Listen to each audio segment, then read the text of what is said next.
بسم اللہ الرحمن الرحیم لقد جاءكم رسول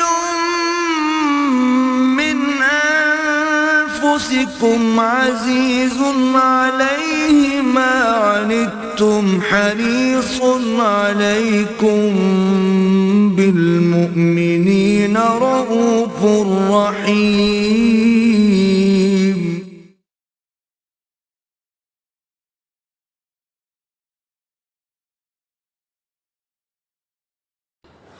نحمده ونصلي على رسوله الكريم اما بعد فاعوذ بالله من الشيطان الرجيم بسم الله الرحمن الرحيم رب اشرح لي صدري ويسر لي امري واحلل عقدة من لساني يفقهوا قولي اللهم ربنا الهمنا رشدنا واعصمنا من شرور انفسنا اللهم ارنا الحق حقا وارزقنا اتباعه وارنا الباطل باطلا وارزقنا اجتنابه آمین یا رب العالمین. اسلام کو دین توحید کہا جاتا ہے، اور اس کی توحیدی شان کا ایک مظہر یہ بھی ہے کہ اس میں دین اور دنیا میں جدائی نہیں ہے، یہ ایک ہی وحدت بن جاتے ہیں. صرف ایک کام آدمی کر لے، دنیا کو دین کے تابع کر لے، بس. تو ہر وہ کام جسے ہم دنیا داری سمجھتے ہیں یا خالص اپنے جسمانی تقاضے سمجھتے ہیں یا خالص اپنے حیوانی تقاضے سمجھتے ہیں، وہ سب بھی دینداری میں شمار ہو. یہ بات اس طور سے بھی واضح ہو جاتی ہے کہ عبادت کا تصور کیا ہے. یہ جو فرمایا گیا سورہ ذاریات میں وَمَا خَلَقْتُ الْجِنَّ وَالْإِنسَ إِلَّا لِيَعْبُدُونَ، میں نے جنوں اور انسانوں کو صرف اسی لیے پیدا کیا ہے کہ میری عبادت کریں. اب سوال یہ ہے کہ نماز عبادت ہے تو کیا 24 گھنٹے نماز پڑھی جائے گی؟ روزہ عبادت ہے تو کیا ہر روز روزہ رکھا جائے گا؟ یہ تو مراد نہیں ہو سکتی. مطلب کیا ہے؟ اگر تم اپنی زندگی کو، پوری زندگی کو اللہ کے تابع کر دو، تمہارا کمانا، خرچ کرنا، اپنے اہل و عیال کے لیے رزق حلال حاصل کرنے کی جد و جہد کرنا، یہاں تک کہ اپنی بیویوں سے ہم بستری کرنا، یہ بھی عبادت. یہ تصور آپ کو دنیا میں کہیں نہیں ملے گا. اس طرح ایک وحدت کہ دین اور دنیا میں کوئی دوئی نہیں ہے، بلکہ یہ دونوں ایک ہی ہیں. آج جو 2 حدیثیں ہم پڑھ رہے ہیں وہ اس اعتبار سے بہت اہم ہیں. پہلی حدیث حضرت ابو ذر سے مروی ہے رضی اللہ تعالی عنہ ان ناسا من اصحاب رسول اللہ صلی اللہ علیہ وسلم قالوا للنبی صلی اللہ علیہ وسلم، اللہ کے رسول کے صحابہ میں سے بعض نے یہ کہا حضور سے صلی اللہ علیہ وسلم. اب چونکہ یہ خود بھی فقراء میں سے ہیں تو یہ فقراء ہی کی بات کی ترجمانی کر رہے ہیں. یا رسول اللہ، اے اللہ کے رسول، ذہب اہل الدثور بالاجور، یہ دولت مند لوگ تو اجر و ثواب میں آگے نکل گئے، بازی لے گئے ہم سے، ہم تو پیچھے رہ گئے. اب اس کی وضاحت کی. یصلون کما نصلی، وہ نمازیں پڑھتے جیسے ہم پڑھتے. ویصومون کما نصوم، وہ روزے بھی رکھتے ہیں جیسے کہ ہم رکھتے ہیں.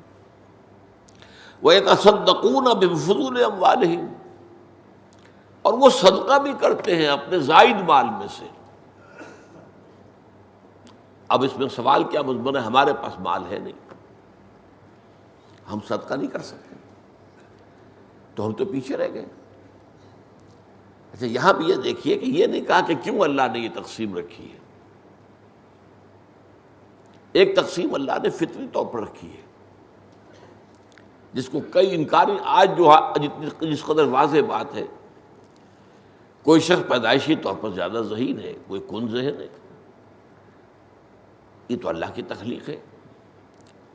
آپ کو کچھ اور قسم کے جینز ملے ہیں والدین کی طرف سے، مجھے کچھ اور قسم کے ملے ہیں،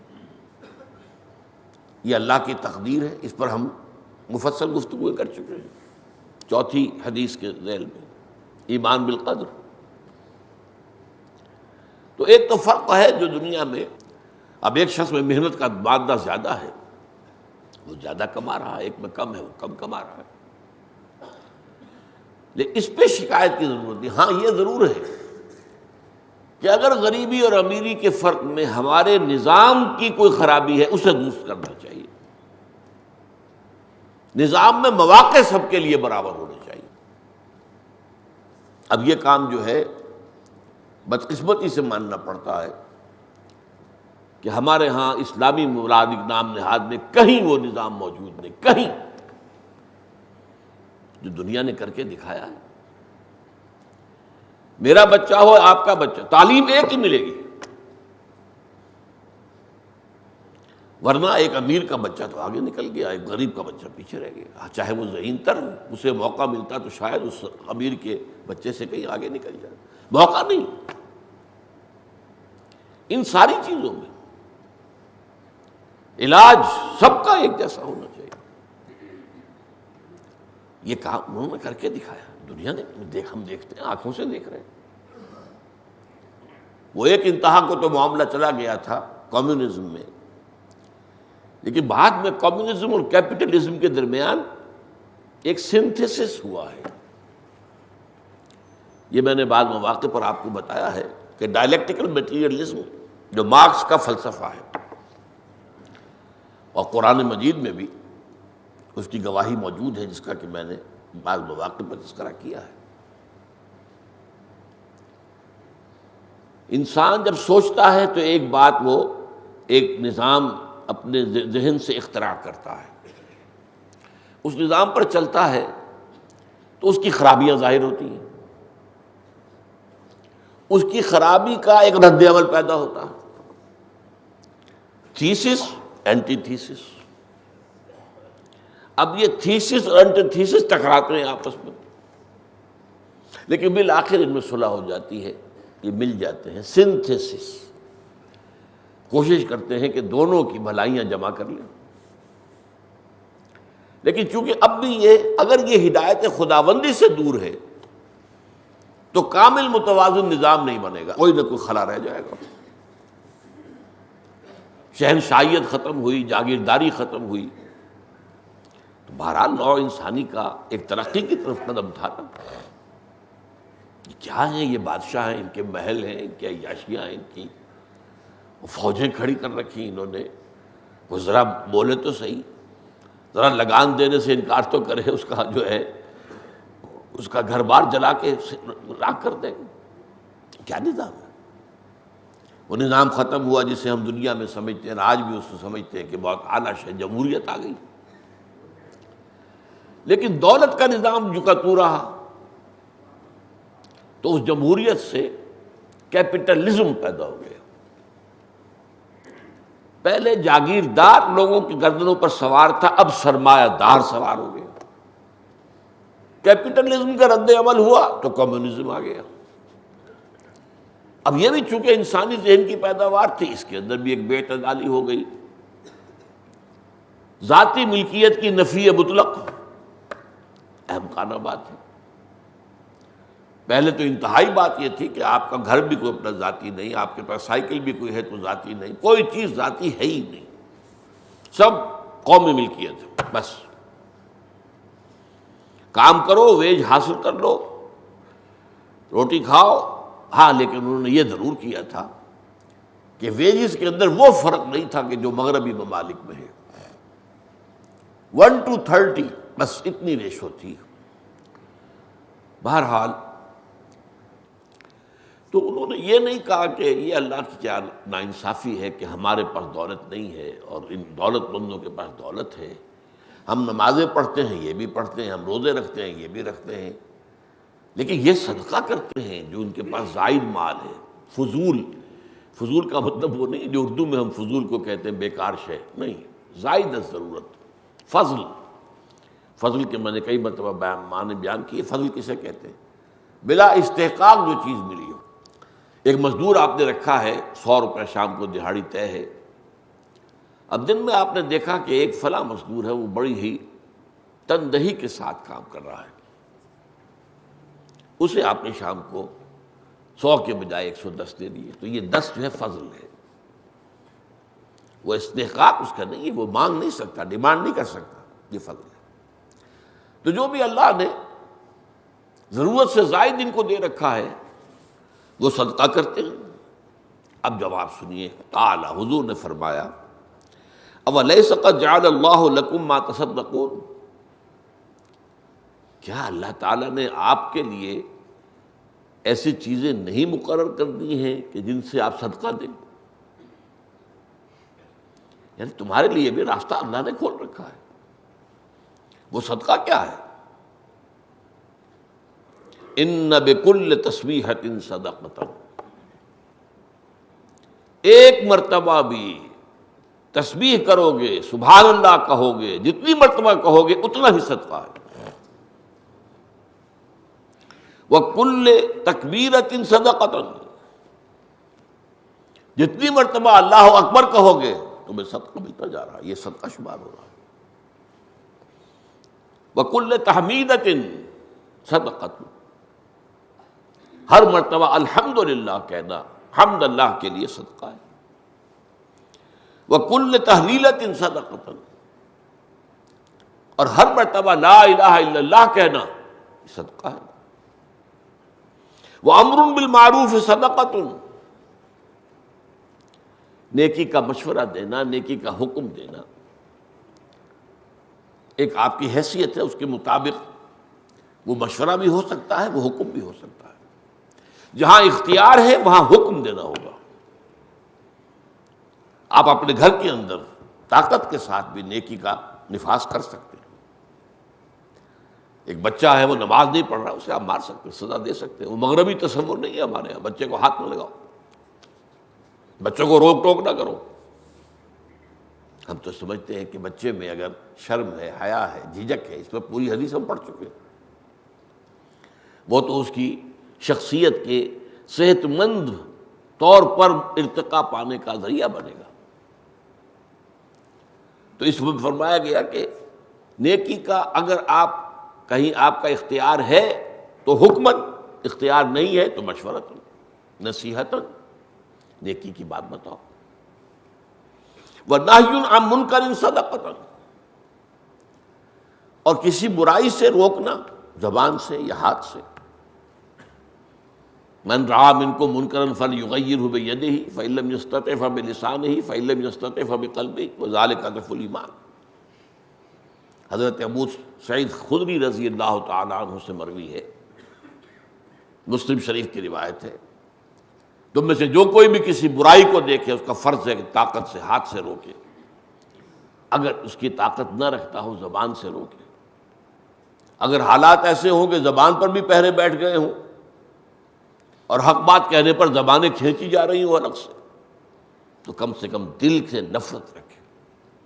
اور یہ ایمان کا کمزور ترین درجہ ہے. اگر دل میں نفرت بھی نہیں ہے، بدی کو دیکھتے ہیں آپ کو احساس ہی نہیں ہوتا، کوئی دل میں اس سے نفرت ہی پیدا نہیں ہوتی، کوئی طبیعت میں گھٹن بھی پیدا نہیں. یہ کیا ہو رہا ہے، میں کچھ کر نہیں سکتا لیکن کیا ہے.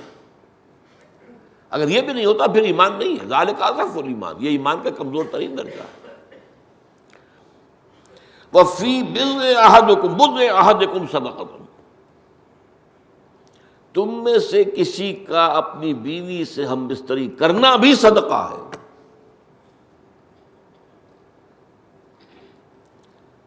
یہ بات آپ کو دنیا میں کہیں نہیں مل سکتی.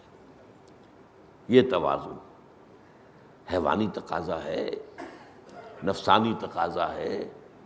چنانچہ صحابہ نے کہا قالوا یا رسول اللہ، کہا اے اللہ کے رسول، ایاتی احدنا شہوتہ، کیا ایک شخص اپنی شہوت کو پورا کر رہا ہے، اپنی شہوت کا تقاضا پورا کر رہا ہے، وَيَكُونُ لَهُ فِيهَا أَجْرٌ، تو کیا اس میں اس کے لیے اجر ہوگا؟ جو خالص حیوانی تقاضا ہے، بشری تقاضا کہہ لے، حیوانی تقاضا کہہ لے، اس میں بھی اجر ہے۔ قال، آپ نے فرمایا، ارأیتم لو وضعها فی حرام اکان علیہ وزر، تم نے کبھی سوچا اگر وہ یہی کام حرام راستے سے کرتا تو اس پر گناہ ہوتا کہ نہیں ہوتا؟ اس پر سزا واجب ہوتی یا نہ ہوتی؟ فَكَذَلِكَ إِذَا وَضَعَهَا فِي الْحَلَالِ كَانَ لَهُ أَجْرٌ، تو اسی طرح جب وہ یہ کام حلال طریقے سے کر رہا ہے، جائز طریقے سے کر رہا ہے، وہی جو میں نے شروع میں عرض کیا، دنیا کو دین کے تابع کر دو، بس ایک فیصلہ۔ اب آپ کی پوری دنیا داری جو ہے وہ بھی دین داری ہے، آپ کی کسب معاش کی جد و جہد عبادت ہے،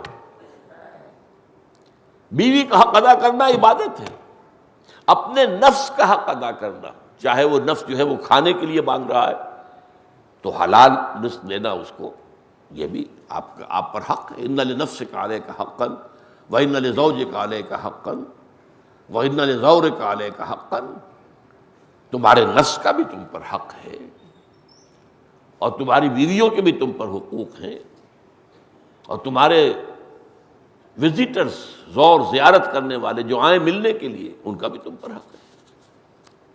رواہ مسلم، امام مسلم نے روایت کیا ہے اس حدیث کو۔ اب دوسری حدیث پر آئی، عن ابی ہریرہ رضی اللہ عنہ قال قال رسول اللہ صلی اللہ علیہ وسلم، حضرت ابو ہریرہ سے مروی ہے، انہوں نے فرمایا کہ حضور نے فرمایا صلی اللہ علیہ وسلم۔ اب دیکھیے یہی حقیقت ایک دوسرے انداز میں آ رہی ہے۔ دین ایک حقیقت واحدہ ہے، اس کو ادھر سے دیکھ لے ادھر سے دیکھ لے، جیسے فیصل آباد کا گھنٹہ گھر ہے کہ جس بازار سے جائیں گے گھنٹہ گھر پہنچ جائیں گے۔ ایک لفظ عبادت میں بھی پورا دین جو ہے موجود ہے، ایک لفظ توحید میں پورا دین موجود ہے، ایک لفظ شہادت میں پورا دین موجود ہے، ایک لفظ اقامت میں پورا دین موجود ہے۔ اقامت الدین، شہادت علی الناس، عبادت رب، یہ پورے دین کی تعبیر ایک اینگل سے ہو سکتی ہے۔ اس حدیث میں حضور فرماتے ہیں کل سلامہ من الناس علیہ صدقۃ، انسانوں کے ہر جوڑ پر صدقہ واجب ہے، کل یوم تطلع فی شمس، ہر روز جس میں کہ سورج طلوع ہو۔ آپ کے کتنے جوڑ ہیں جسم کے اندر؟ آپ کو معلوم ہے کوئی ایک جوڑ بھی لاک ہو جائے، اس میں حرکت نہ رہے تو آپ کے ہینڈی کیپ کتنا ہو جائے گا۔ بڑے جوڑوں کا معاملہ بڑا ہے، چھوٹے جوڑوں کا بھی ہے۔ اگر یہ جوڑ صحیح سالم کام کر رہا ہے تو آپ پر شکر واجب ہے، اور اس شکر کی شکل صدقہ ہے۔ اب وہ صدقہ کی تفصیل پہلے آ گئی ہے۔ صدقہ صرف مالی خیرات کو نہیں کہتے، بلکہ صدقہ سبحان اللہ سبحان اللہ سبحان اللہ، یہ بھی صدقہ ہے۔ الحمدللہ الحمدللہ الحمدللہ، یہ بھی صدقہ ہے۔ اللہ اکبر اللہ اکبر اللہ اکبر، یہ بھی صدقہ ہے۔ لا الہ الا اللہ لا الہ الا اللہ لا الہ الا اللہ، یہ بھی صدقہ ہے۔ نیکی کی بات کسی سے کہنا، یہ بھی صدقہ ہے۔ بدی سے کسی کو باز رہنے کی تلقین کرنا یا حکم دینا، یہ بھی صدقہ ہے۔ یہاں تک کہ بیوی سے ہم بستری بھی صدقہ ہے۔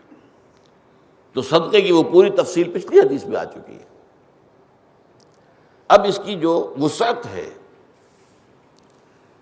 کہ انسان کے ہر جوڑ پر روزانہ جس روز بھی سورج طلوع ہو گیا ہے اس پر صدقہ واجب ہو گیا۔ تعدل بین الاثنین صدقۃ۔ اب ایک اور ایسپیکٹ سے صدقے کی بات آ رہی ہے۔ اگر دو افراد کے درمیان تم انصاف کرو، کوئی جھگڑا ہے، کوئی اختلاف ہے، تمہیں ثالث بنایا گیا ہے، یا تم بھی ایسی حیثیت پر فائز ہو کہ تم ان کے درمیان صحیح فیصلہ کر سکتے ہو، کوئی اختیار تمہیں حاصل ہے۔ تو دو اشخاص کے درمیان عدل کا معاملہ کرنا یہ بھی صدقہ ہے۔ وَتُعِينُ الرَّجُلَ فِي دَابَّتِهِ فَتَحْمِلُهَا عَلَيْهَا عَلَيْهَا أَوْ تَرْفَعُ لَهُ عَلَيْهَا مَتَاعَهُ صَدَقَةٌ۔ اور کسی شخص کو اگر تم سواری پر سوار ہونے میں مدد دو، کوئی شخص گھوڑے پہ چڑھنا چاہ رہا ہے، تھوڑا سا سہارا اسے مطلوب ہے، بہت ماہر گھوڑ سوار نہیں ہے کہ جو چھلانگ مار کر سوار ہو جاتے ہو، یا یہ کہ کوئی مال اس کا ہے وہ اسے پکڑا دیتے ہو، پھر لو بھائی کوئی اونٹ پر سوار ہو گیا اب اس کا مال اس کو پکڑا دینا، یہ بھی صدقہ ہے۔ قال، اور فرمایا مزید، والکلمۃ الطیبۃ صدقۃ، کلمہ طیبہ اچھی بات، قرآن مجید میں آیا نا، الم تر کیف ضرب اللہ مثلا کلمۃ طیبۃ کشجرۃ طیبۃ اصلھا ثابت وفرعھا فی السماء۔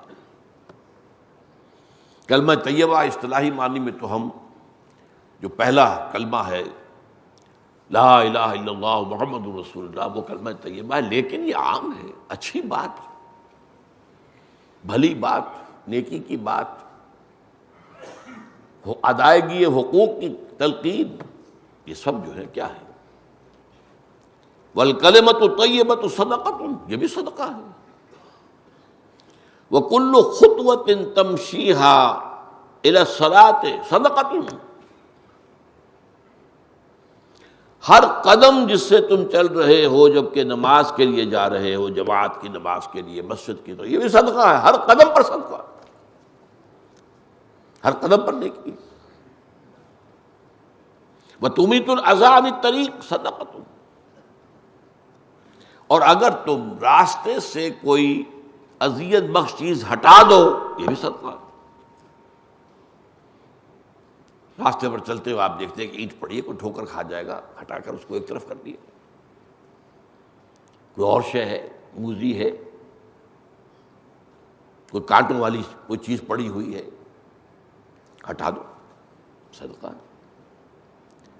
تو گویا کہ دیکھیے ایک ہی لفظ صدقہ میں آج ہم نے دیکھا ہے، ایک لفظ صدقہ میں پورے دین کی تعبیر ہے، ایک لفظ عبادت میں پورے دین کی تعبیر ہے۔ یا ایھا الناس اعبدوا ربکم الذی خلقکم والذین من قبلکم لعلکم تفلحون،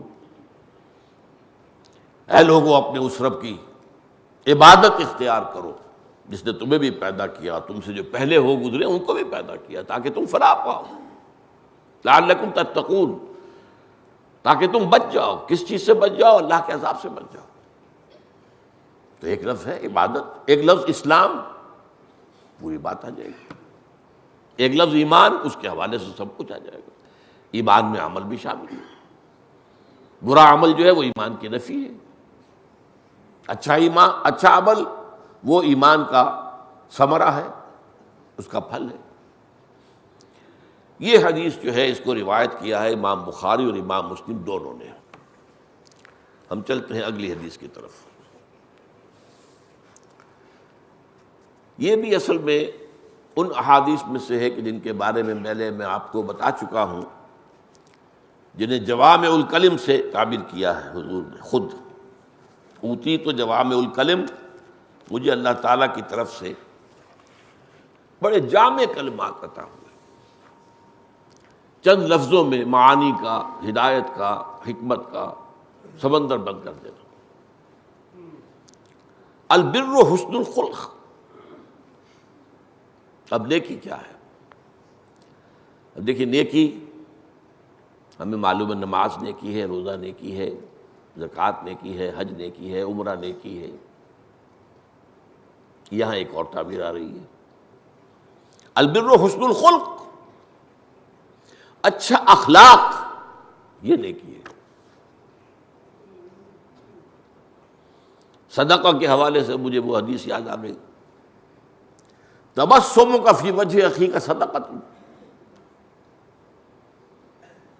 تمہارا کوئی عزیز دوست بھائی تم سے ملنے آیا ہے، تم متبسم چہرے کے ساتھ اس کا اگر استقبال کرتے ہو تو اس کا بھی دل جو ہے کچھ اس کی کلی کھل اٹھے گی۔ اور اگر آپ نے ابوسن قمطریرہ کی حیثیت سے بس وہ جیسے بعض لوگ ہاتھ بھی ملاتے ہیں تو ایسے ہی کہ تھوڑا سا چھو جائے بس اس سے زیادہ نہ ہو، تو انقباض پیدا ہو جاتا ہے آنے والے مقام کا آیا۔ تبسمک فی وجہ اخیک صدقۃ، اپنے بھائی کے سامنے تبسم کے ساتھ مجھ سے ملنا یہ بھی صدقہ ہے۔ تو البر حسن الخلق۔ اب دیکھیے یہ ہمارے مطالعہ قرآن حکیم کے منتخب نصاب کا اہم درس ہے، بر کی حقیقت۔ لیس البر ان تولوا وجوہکم قبل المشرق والمغرب ولکن البر من آمن باللہ والیوم الآخر والملائکۃ والکتاب والنبیین وآتى المال على حبه ذوي القربى واليتامى والمساكين وابن السبيل والسائلين وفي الرقاب وإقام الصلاة وإيتاء الزكاة وأقام الصلاة وآتى الزكاة والموفون بعهدهم إذا عاهدوا والصابرين في البأساء والضراء وحين البأس أولئك الذين صدقوا وأولئك هم المتقون۔ یہ پوری ایک انسانی شخصیت کا حیولہ ہے، پورا کردار مکمل ایک آیت کے اندر۔ ان مختلف پہلوؤں سے انسان کے اندر اگر یہ کیفیات موجود ہیں تو پھر وہ سچا نیک ہے، واقعی نیکوکار ہے، حقیقت میں پھر وہ صادق ہے، اور یہی وہ ہے جس کو کہ متقی کہا جاتا ہے۔ تمہارے ذہنوں میں تقوی کا بھی کچھ اور ہی معیارات ہیں، کچھ ظواہر کے ساتھ، کچھ لباس، کچھ یہ، کچھ وضع قطع، اسی کے حوالے سے تم لوگوں کا تقوی ناپتے ہو، لیکن تقوی بھی در حقیقت اس متوازن شخصیت کا نام ہے۔ والاسم ما حاق فی نفسک، گناہ وہ ہے جس سے تمہارے جی میں تشویش پیدا ہو جائے۔ اب اس کے پیچھے یوں سمجھیے کہ ٹپ آف دی آئس برگ کے نیچے جیسے کہ بہت بڑا تودا جو ہے برف کا ہوتا ہے، نظر تو اوپر سے وہ ٹپ آف دی آئس برگ نظر آتا ہے صرف، لیکن یہ تو جہاز کا کیپٹن ہے جو ڈرتا ہے اس کو دیکھ کر کہ پتہ نہیں اس کا بخت کا نیچے جو ہے کتنا بڑا ہو یہ اور میرا جہاز ٹکرائے جا کر۔ ٹکراتے ہیں اور خود ڈوبتے بھی ہیں۔ اس کے پیچھے پورا فلسفہ ہے۔ انسان میں نیکی جبلی طور پر موجود ہے، کیوں؟ وہ صرف حیوان نہیں ہے، اس میں روح ربانی بھی ہے۔ وَنَفَخْتُ فِيهِ مِن رُّوحِي فَإِذَا سَوَّيْتُهُ وَنَفَخْتُ فِيهِ مِن رُّوحِي فَقَعُوا لَهُ سَاجِدِينَ۔ یہ روح جو ہے نیکی سے اسے فرحت ہوتی ہے، بدی سے اس میں ایک ضیق، تنگی، ایک تشویش، ایک انتشار پیدا ہوتا ہے۔ یہ پورا فلسفہ اس کے پیچھے ہے۔ اسی اعتبار سے اذا سرت کا، حسنتوں کا، وساعت کا، سیئتوں کا فانت مومنون، اسی لیے فرمایا اگر تمہیں کوئی نیکی کر کے خوشی ہو اور کوئی برا کام کرنے سے تمہیں خود بھی اندر سے دکھ ہو، تمہیں اچھا نہ لگے میں نے یہ کیا کیا، تو اس کا مطلب تم ایمان والے ہو، تمہارے اندر ایمان ہے۔ ایمان ہے تو وہ نیکی کو انڈورس کرتا ہے، اس کی تائید کرتا ہے، تصدیق کرتا ہے، بلکہ نیکی کرنے سے ایمان بڑھتا ہے۔ زادتہم ایمانا، اور اگر کوئی برا کام آپ کر رہے ہیں اس سے وہ ایمان جو ہے اس میں کمی آتی ہے، اس کا نور جو ہے وہ مدھم پڑتا ہے۔ والاسم ما حاق فی نفسک وکرہت ان یطلع علیہ الناس، گناہ وہ ہے جس سے تمہارے دل میں تشویش پیدا ہو جائے اور تمہیں یہ پسند نہ ہو کہ وہ لوگوں کو معلوم ہو۔ اس میں ایک اور ووٹ آف کانفیڈنس ہے. ایک ووٹ آف کانفیڈنس انسان کی فطرت کے بارے میں ہے کہ اس کے اندر نیکی ہے. ایک ووٹ آف کانفیڈنس پوری نوع انسانی کے بارے میں ہے. معاشرہ بحیثیت مجموعی صحیح حکم لگاتا ہے کہ یہ نیکی ہے یہ بدی ہے، جس کو جدید اسلام میں کہا جاتا ہے کلیکٹو سب کانشیس مائنڈ. کلیکٹو، ہم میں سے ہر ایک کا ایک تحت الشعور ہے، تحت الشعور ہے، تحت الشعور ہے. آپ کا بھی ہے، میرا بھی ہے. ایک ہے پوری نوع انسانی کا ایک جیسا تحت الشعور، دی کلیکٹو سب کانشیس. یہ کلیکٹو سب کانشیس بھی کیا ہے؟ یہ نیکی کو پسند کرتا ہے، برائی کو ناپسند کرتا ہے. جب آپ یہ نہیں چاہتے کہ یہ بات کسی کے علم میں آئے، اس کا مطلب یہ خراب ہے. یہ بھی در حقیقت ایک اعتماد ہے فطرت انسانی پر بحیثیت مجموعی. ایک ہے فطرت انسانی انفرادی طور پر، الاسم ما حاک فی نفسک. گناہ وہ ہے جس سے تمہارے اندر تشویش پیدا ہو جائے اور جسے تم پسند نہ کرو کہ وہ لوگوں کے علم میں آئے. یہ گویا کہ اجتماعی طور پر انسان کی فطرت جو ہے اس کی تصدیق ہو رہی ہے. اسی حدیث کا ایک اور ورژن ہے، وعن وابصہ ابن معبد رضی اللہ عنہ. وابصہ ابن معبد رضی اللہ عنہ وہ فرماتے ہیں اتیت رسول اللہ صلی اللہ علیہ وسلم، میں نبی اکرم صلی اللہ علیہ وسلم کی خدمت میں حاضر ہوا. فقال، تو آپ نے فرمایا جئت تسأل عن البر. اب یہ دیکھیے حضور جان چکے ہیں کہ یہ کیا پوچھنے آیا ہے. ظاہر بات ہے کہ حضور کا معاملہ علم غیب کا ہے، غیبی طور پر آپ مطلع ہو جاتے ہیں. ویسے تو یہ کہ کچھ اندازہ صاحب نظر لوگ جو ہوتے ہیں، اتقوا فراست المومن فإنہ ينظر بنور اللہ، مومن کی فراست سے ذرا ہوشیار رہا کرو، اس لیے کہ وہ اللہ کے نور سے دیکھتا ہے. تمہارے دل میں جو ہے اسے کچھ نظر آ جاتا ہے.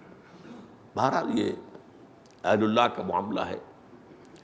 تو حضور نے پوچھا، فرمایا جئت تسأل عن البر، کہ اے وابصہ تم آئے ہو مجھ سے بر کے بارے میں پوچھنے کی. بر کیا ہے؟ نیکی کیا ہے؟ بھلائی کیا ہے؟ نیکی کیا ہے؟ قلت نعم، میں نے اس کا جی ہاں، میں یہی دریافت کرنے کے لیے حاضر ہوا تھا. فرمایا اب پھر دیکھیے وہی فطرت انسانی پر اعتماد. استفت قلبک، اپنے دل سے پوچھ لیا کرو. دل جو ہے وہ مسکن ہے روح کا. یہ جو 3 لیولز ہیں، نفس سب سے نیچے، روح سب سے اوپر، درمیان میں قلب. اگر اس قلب کا میلان نفس کی طرف ہو گیا، یوں سمجھیے یہ شیشہ ہے، ریفلیکٹ کرتا ہے. اگر نفس کی طرف ہو گیا پورے وجود کے اندر جو ہے نفسانیت سرایت کر جائے گی، ظلمانیت، تاریکی. اور اگر اس شیشے کا رخ جو ہے وہ روح کی طرف ہو گیا تو پورے وجود کے اندر نورانیت پھیل جائے گی. روح نور ہے.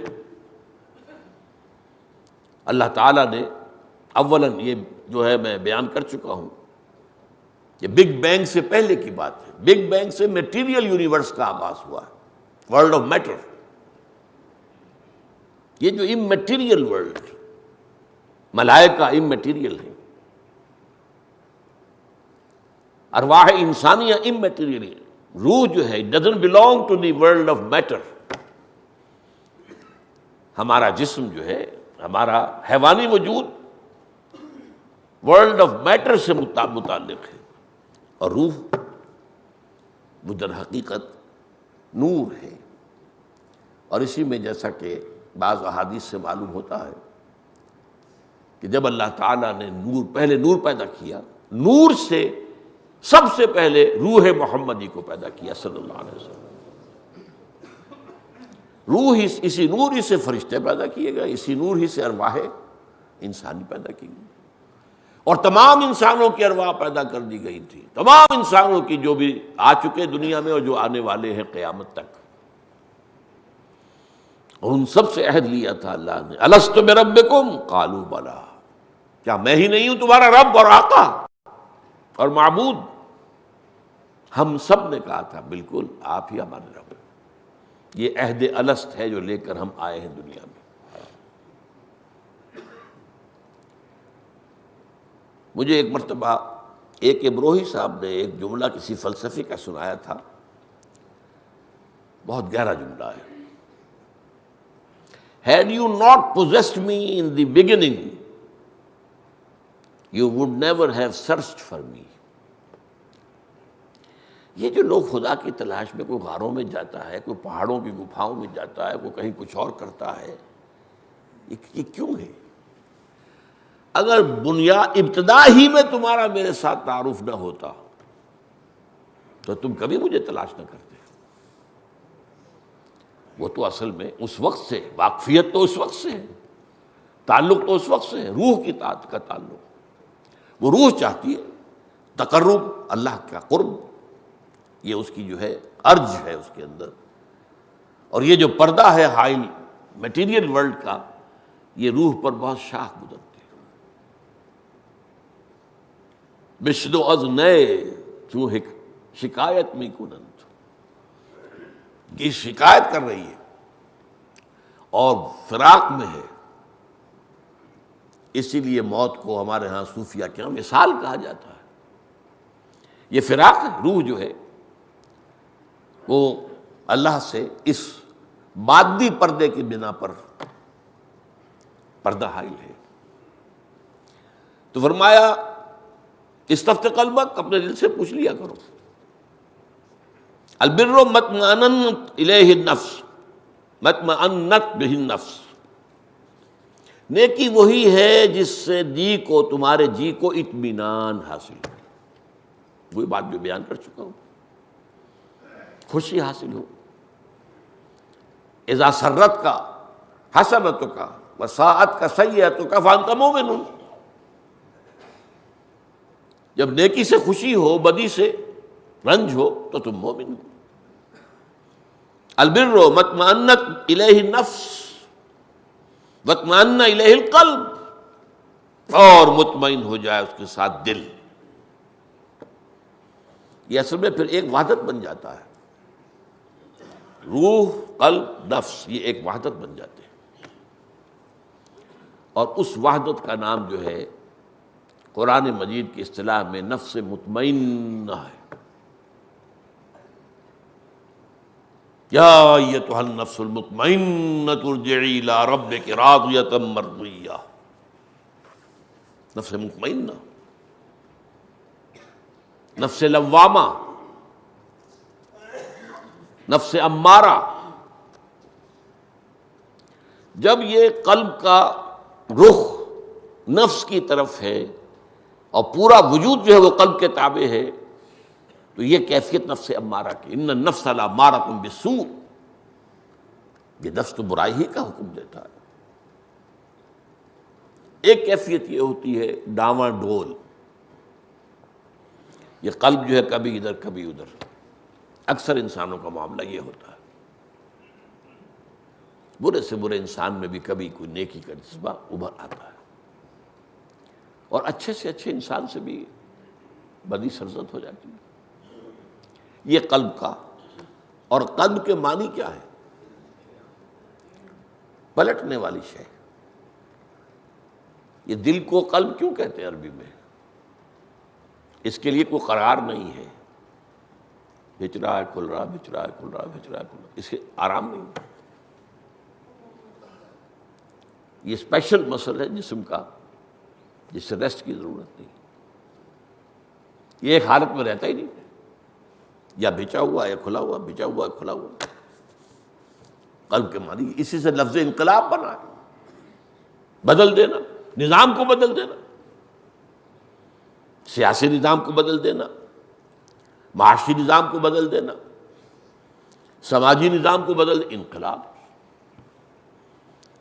تو البر مطمئنت الیہ نفس واطمأن بہ القلب، نفس اور قلب دونوں مطمئن ہو گئے، یا ایتھا النفس المطمئنہ۔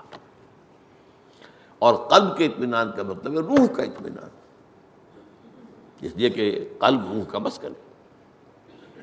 اب پورا وجود اسی کے تابع ہو گیا، پوری روحانیت پورے وجود کے اندر سرایت کر گئی۔ اب اس کے لیے جو الفاظ ہیں وہ دعا، ویسے تو اللہ تعالیٰ نے ہمارے اوپر پابندی نہیں لگائی، ہم اپنے لیے دعا کر سکتے ہیں اللہ سے، اللہ وہ نفس مطمئنہ عطا فرما دے، لیکن ہے بہت بڑی دعا یہ، یا ایتھا النفس المطمئنہ ارجعی الی ربک راضیۃ مرضیہ۔ جب وہ موت کا وقت آئے گا تو یہ پیغام ہوگا، اے نفس مطمئنہ لوٹ جا اپنے رب کی طرف، اس حال میں کہ تو اس سے راضی ہے اور تیرا رب تجھ سے راضی ہے۔ رضی اللہ عنہم ورضوا عنہ، یہ بلند ترین مقام ہے۔ اللہ ان سے راضی ہو گیا، وہ اللہ سے راضی ہو گیا۔ یہ آخرت میں بھی ہوگا، جب اللہ کے نیک بندے جنت میں داخل ہوں گے تو وہ اللہ کی رضا پہ کس قدر خوش ہوں گے، کتنے راضی ہوں گے، کیا نعمتیں ہوں گی۔ وہ ترانہ شکر جو زبان پر آئے گا، الحمدللہ الذی ہدانا لہذا وما کنا لنہتدی لولا ان ہدانا اللہ، کل شکر، کل سپاس، کل تعریف، کل ثنا اس اللہ کے لیے جس نے ہمیں یہاں تک پہنچایا، ہمیں ہدایت دی کہ ہم یہاں تک پہنچ گئے، اور ہم ہرگز ہدایت یافتہ نہ ہو سکتے اگر اللہ ہی ہمیں ہدایت نہ دیتا۔ تو یا ایتھا النفس المطمئنہ ارجعی الی ربک راضیۃ مرضیہ۔ اب ذرا سوچئے یہ کیفیت، فادخلی فی عبادی وادخلی جنتی، ہو جائے داخل میرے بندوں میں، خاص بندوں میں، ان کی صحبت مع النبیین والصدیقین والشہداء والصالحین، ان کی صحبت اب تمہیں میسر ہو اور میری جنت میں داخل ہو جاؤ۔